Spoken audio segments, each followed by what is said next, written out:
Hey, you guys. It's been a long time. For those of you who don't know me, I'm KetoDiamond, or Joni. I've used keto to lose 155 pounds. I regained like 40 of it over time, and I'm in the process of trying to beat that back down. Today makes 2,269 days since I started my ketogenic journey, so well over 6 years and 2 months ago. Some days are trying, some days aren't. It has nothing to do with keto. It has everything to do with life situations and circumstances. That, of course, usually when there's situations and circumstances, you allow them to happen. Sometimes, not always, but even when you don't, it feels like there's more you should do or could do. So it's all over the place. But today I did at least get up and do some experimenting is not the right word. Some sciencey stuff. Some keto sciencey stuff. So let me go ahead and show it to you. Got up this morning and decided to try to do a little bit better. So I did my weigh-in. It was 193. I think 0.4, but I don't remember. But 193.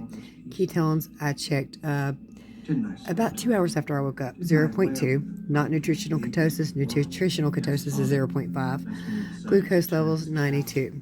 So that's this morning. So now I'm going to have this sandwich, which is a on keto solo butter something bread with 2 pieces of sausage, some mayonnaise, and a piece of cheese. I've got coffee. Now after I eat this, we're going to check this again. I think it's about an hour or two. I'm going to look that up just to be sure when I should check again, because it's been a while. And see what this does to this. What this does to this, rather. Alright, you guys, so I waited 2 hours. I used my Keto Mojo again. And by the way, if you want one of these, there is a link to get, I can't remember, a percentage off your whole kit if you want one in the description. So my ketones were 0.3 and my blood glucose was 94, which not too bad because I actually went up 1 point on ketones and only a 2-point fluctuation on blood glucose. So, and I had that a double sausage and cheese sandwich on the keto bread. So I think that's reasonable. And I've been drinking coffee the whole time. So yeah, that's decent. Later in the day, it is my second meal, and I just heard my husband's phone go cha-ching, which means he sold something on eBay. I'm so happy. Let's see. Gonna jump in right here, you guys. Don't forget to like, subscribe, share, and ring that bell. Everything you haven't done yet. And if you need help with your ketogenic journey, my contact information is always in the description. You might have to pop off your TV and onto your phone to see the description section. But there are a lot of ways to support the channel. The eBay pages are down there. The Amazon wish list is down there. Everything is down there, including, again, my contact information. So if you need help, don't hesitate to ask. Much love. On to the next. So one of the reasons I wanted to not only get on the scale today, which was a couple of hours after I woke up, because I was just sitting on the couch kind of watching, I think, Ghost Hunters or something. I don't even know. Just kind of mindlessly sitting there. But I finally did get up. I was like, okay, well, we need to, do everything. So I hopped on the scale and I started to make myself breakfast. I was like, you know what? I've been awake a couple hours. Let's go ahead and check my ketones and glucose. And then I'll eat. And then a couple hours later, I'll check my ketones and glucose. So I think that meal is fine.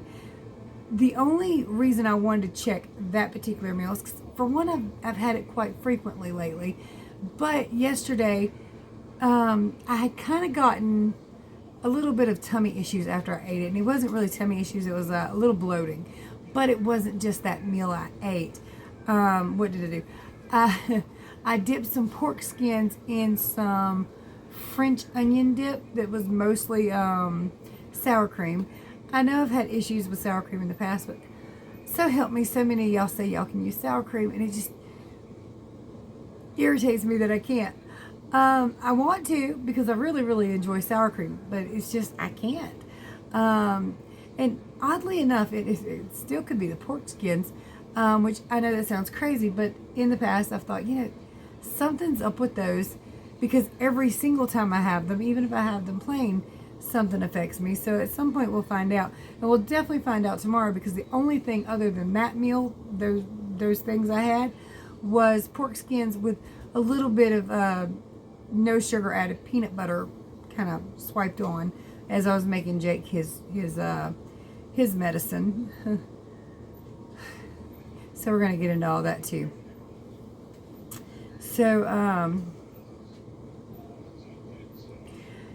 if you read my post, you know that we lost Shiva on Monday.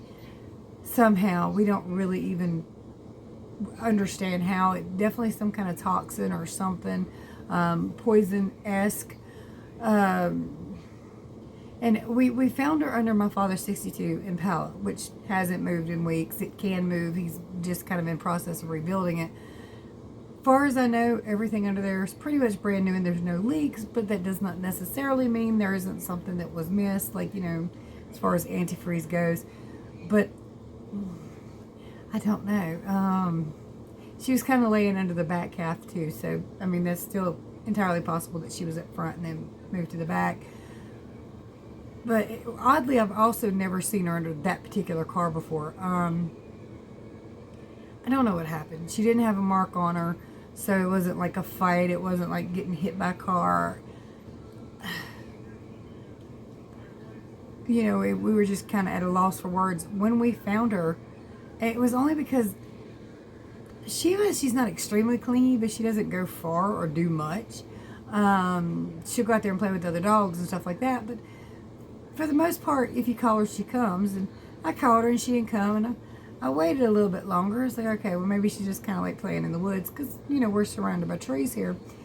And then I called her again and she didn't. Well, we left and came back and she didn't come then. And she always kind of follows the car in if she's outside. And she didn't. And my husband's like, okay, now I'm worried. And, you know, we got to looking and my dad kind of poked his head under his car and he's like, she's down here and I think she's dead. But she wasn't yet. She was still jerking, but she was unresponsive. Her eyes never locked on anything. She didn't seem to realize she was still in the world. And even if we had had the funds to get her to the vet, we wouldn't have had the time. And that sucks. But, you know, and I told Destiny, because Destiny and Brian gave us Shiva. I was like, you know what, don't bring any more dogs around or anything else around until we got that vet money. You know what I mean? That good money, that money. You got it, and you call, and if some emergency pops off, you can deal with it.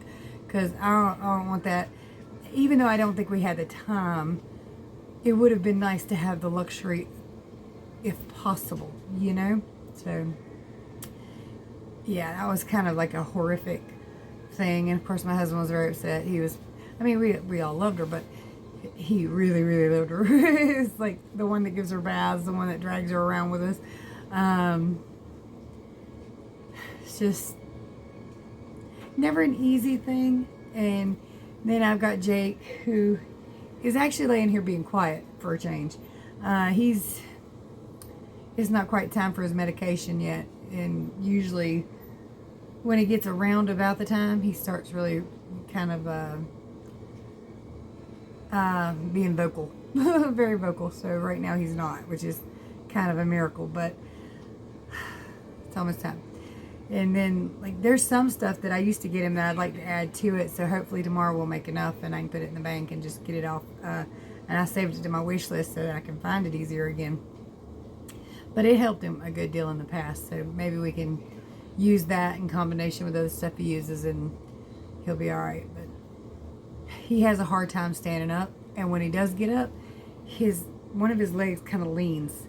And it's just age. And I know one of you said, you know, you got a 15 or 16-year-old lab that walks a mile every day. And I wish we had done something like that with Jake, because I think that movement, that keeping going helps. But Jake has gotten to a point now where it's just hard for him to keep moving. So, and he'd rather just be in the house laying in front of the AC or the heat. So that's kind of a thing. I wish we'd never had him fixed, to be honest with you. I think that's kind of where we messed up. He got really lazy and just kind of took the zest out of him, I guess. And he was quite young when we did that. He was still a little bit playful, but not like he was. So,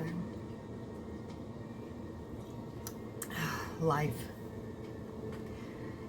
So, my husband's like, just roll with the punches. I'm like, dude, we're ducking and dodging and still getting sucker punched in the face. At this point, it's like, just kind of want to curl up and not move.